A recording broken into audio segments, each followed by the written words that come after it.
দিনটা ছিল 5ই জুলাই সোমবার, আর সেই দিন ছিল দাদার বাড়িতে সত্যনারায়ণ পুজো, আর তারপরের দিন ছিল বিয়ে। তাই আমরা 3 বোন মিলে রেডি হয়ে এখন যাচ্ছি জেঠুর বাড়ি। বাবা আর মা অনেকক্ষণেই চলে গেছে, শুধু আমরা 3 বোন লেট করে ফেলেছি। আর এদিকে এসে দেখি পুজো কমপ্লিট হয়ে গেছে, আর এদিকে সবাই মিলে বসে গল্প করছিল।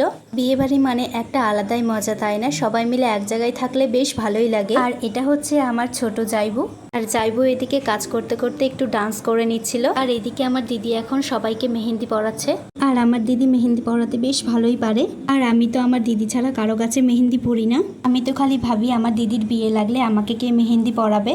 তখন মনে হয় নিজে যেমন পারবো তেমনই পড়তে হবে। এইদিকে আমার দিদি মেহেন্দি পরাচ্ছে, আর এইদিকে জাইবু পেছনে দাঁড়িয়ে আছে মেহেন্দি নষ্ট করার জন্য। এইদিকে বাচ্চাগুলো আমার দিদিকে ঘিরে নিয়েছে মেহেন্দি পরবে বলে।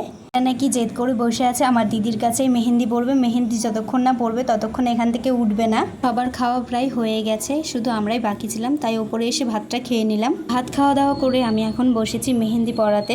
আর করব, আমার দিদি তো এতজনকে মেহেন্দি পরাতে পারবে না, তাই আমি বসেছি এদেরকে মেহেন্দি পরাতে। আর আমি এদিকে ছোটদার মেয়েকে মেহেন্দি পরাচ্ছিলাম, আর একটা আঙুলে পরাতে ভুলে গেছিলাম, তাই ও আবার আমাকে দেখিয়ে দিচ্ছে যে তুমি এখানে মেহেন্দি পরাতে ভুলে গেছো।